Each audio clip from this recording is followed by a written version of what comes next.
Hi friends, my videos are usually about the 18-inch and the 14.5-inch doll, but today will be a little bit different. For Christmas, I gave my 3 granddaughters a 10-inch doll with clothes, but what they really liked was the sewing kit. 7 and the 9-year-old are learning how to hand sew. If this is your first time hand sewing, you can buy an adequate sewing kit at the Dollar Tree. The first thing you will need to do is throw away those little scissors. They are useless. Also, the eyes of the needle are very small, so if children are using the needles, they will need a bigger eye. They also liked using safety pins instead of straight pins. The thread is great for a first-time user. You'll have to fold back the first part of that tape measure so you'll have an accurate reading. I've saved Barbie till the end, but let's start out with the 10-inch doll. The Bratz doll is 10 inches tall with her attached feet. Here's one of my Bratz dolls, and here is one that I have repainted. I think this is the same doll, and that's what she looks like if you remove her makeup. There's a debate about repainting the Bratz doll, but I think it just depends on how your child plays with the doll. Some want to pretend the dolls are teenagers and keep the makeup on, and some want to pretend that the doll is the same age as the child playing with her. It's a personal preference, so you do you. I also painted some little underwear on her. The patterns are color-coded, and I cut close to the lines, not on the lines. The green means place on the fold, the black means cut, and the red means sew. My 7 and 9-year-old granddaughters found it easy to use the dashed lines to practice even stitches. Step 1 is fold with pretty side on the inside. The beginner will find it easier to use knit or t-shirt fabric. I'm going to draw around the pattern with a pencil. You could use chalk or colored pencils. There are special pencils that are sold for this very purpose. Safety pins are less painful than straight pins for a child. Go ahead and mark the stitch lines for the child. If you're hand sewing, go ahead and cut on the black lines only.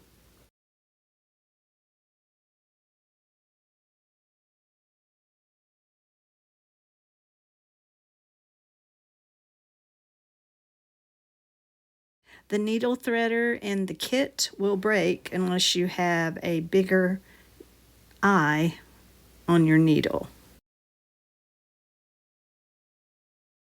Cut about 1 inch off of the thread so that it'll be easy to pass through the eye. You should have 2 strands after threading the needle. You can use a ruler. My granddaughter's unit of measurement was thread up to their elbow. The hardest part of sewing was that knot at the end. So here's a new way to not have to tie a knot.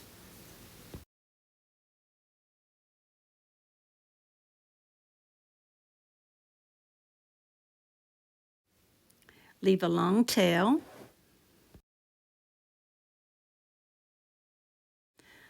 Put the needle back through in almost the same spot.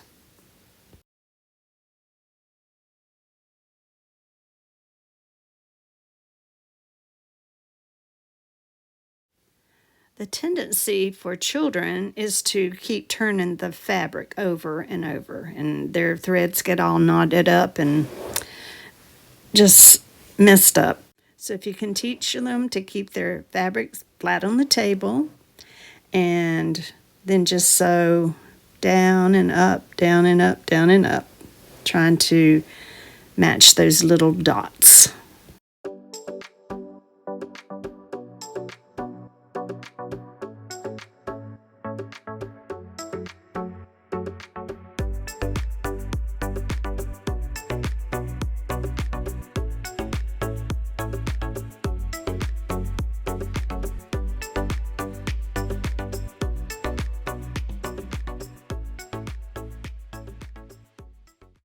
When you get to the end, you're going to loop it around again so that it will hold. You start your back stitch. You go under and over, under and over, under and over.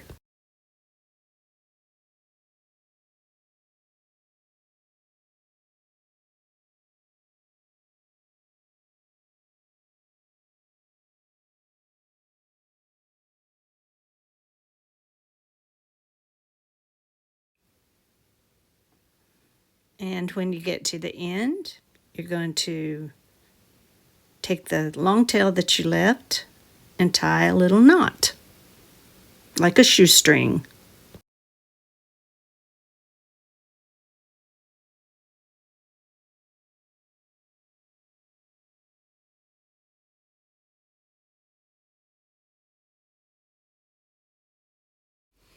And you do this the other side the same way.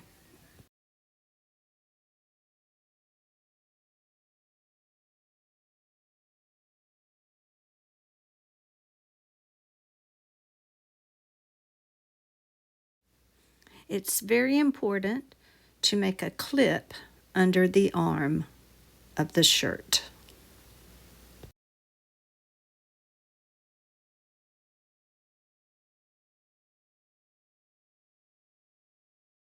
And then you trim off the excess fabric.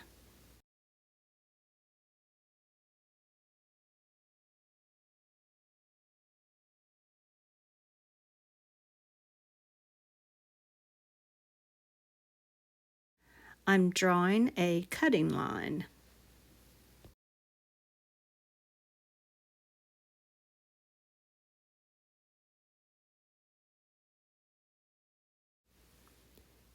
Make sure that you put your scissors inside the shirt and clip only the back of the shirt.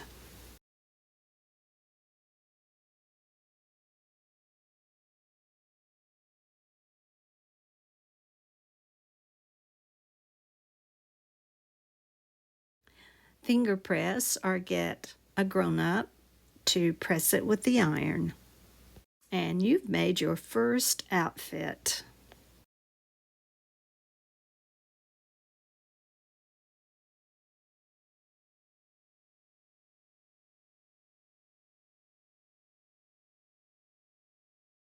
You can use a safety pin, or I will show you how to sew a very easy closure. But first, let's glue an applique on, or you can use any kind of little trims, laces, ribbons. I'm using a post-it note to stick inside the little shirt so the glue won't go to the back, and dabbing glue on the whole applique.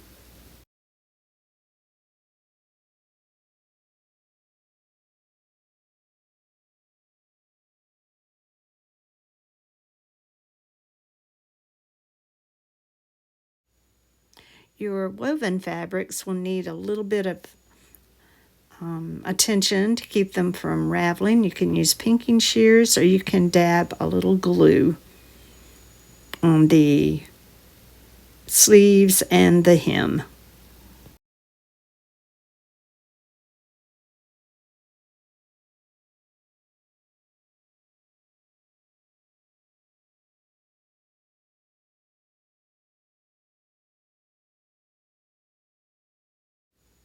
And then you just continue to sew the same as the instructions for the knit top.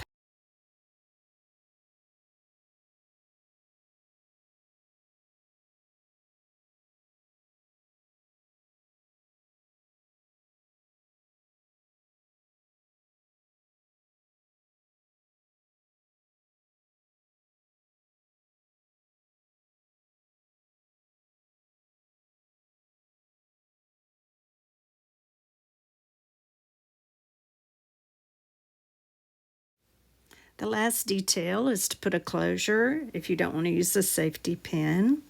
But I'm going to show you my new favorite closure. It's so easy. I think I'll start using this on all the dog clothes. Maybe you've seen this type of envelope. I haven't seen one lately. The closure is based on the same principle.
Here's an easy belt idea. You take some knit or t-shirt fabric and stretch it, and it makes a nice little tie in the back.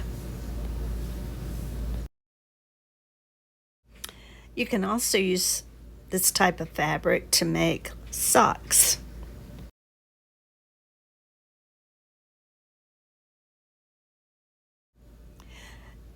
Use felt to practice making the doll boots.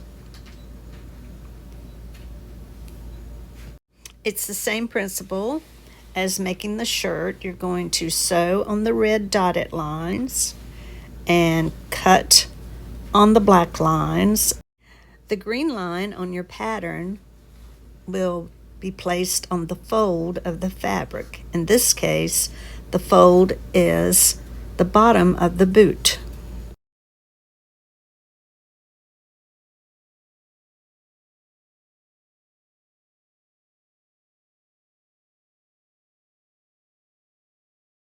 You can make a tall boot or a short boot. In my pattern listed on Etsy, I explain an easier way to make the sole of the boot by using a button. Notice the pants are not placed on the fold. If you're hand sewing, you can go ahead and cut on the black lines. Make dots for your stitch guide. Sew the curves the same way you sewed the little t-shirt. And while the fabric is flat, turn up a hem at the bottom of the pants.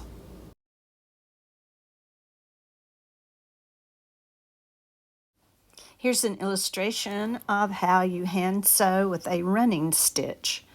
The hem at the bottom and the hem at the top.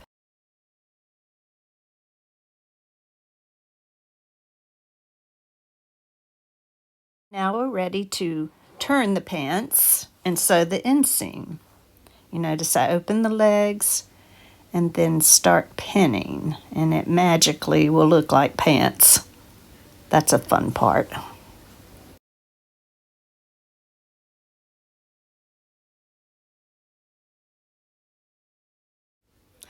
To make the closure For the pants, I made a running stitch, which is just an up and down stitch, and ended it with thread and a button. Pull the thread, twist around the button. For the gathered skirt, you do that little running stitch again, and the wider your fabric, the more gathers it will have. There's no specific measurement. An easier way to make a waistband is not to attach it to the skirt. You can just tie little pieces of fabric, ribbon, any other trims to make it look like you have a waistband.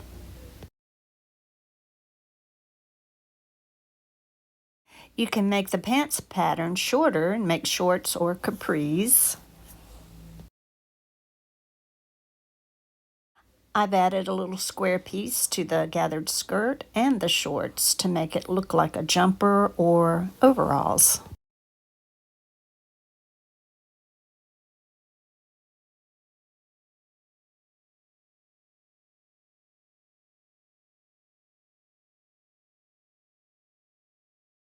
I've included written instructions and pictures in the pattern on how to make the little crop top.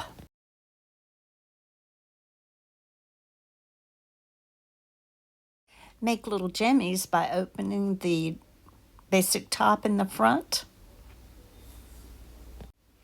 The socks were made with a rectangle of people socks. If you like trims, you can just get slap happy gluing on trims and little shapes of fabric.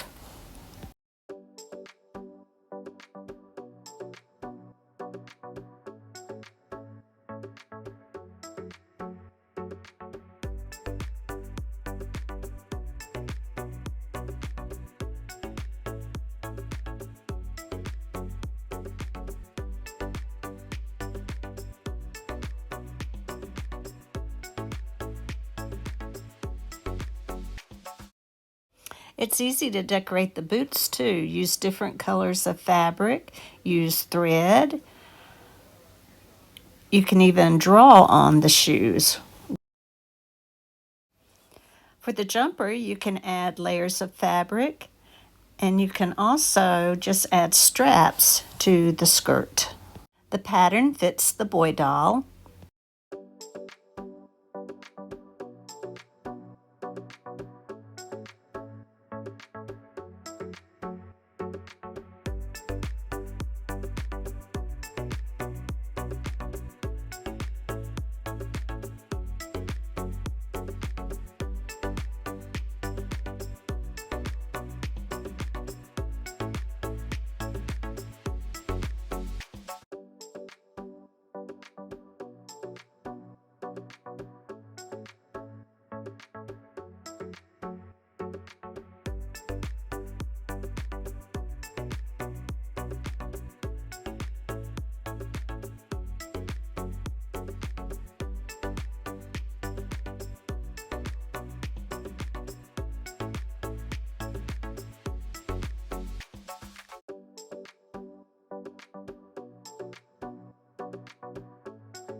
Do 10-inch doll patterns fit the 11.5-inch doll patterns? Short answer, no. I bundled up the 10-inch pattern with the 11.5-inch pattern, and everything that you see in this video is a pattern listed in my Etsy shop. Here's 2 little Dollar Tree ideas. A little crate made into a closet. And these little plastic see-through totes.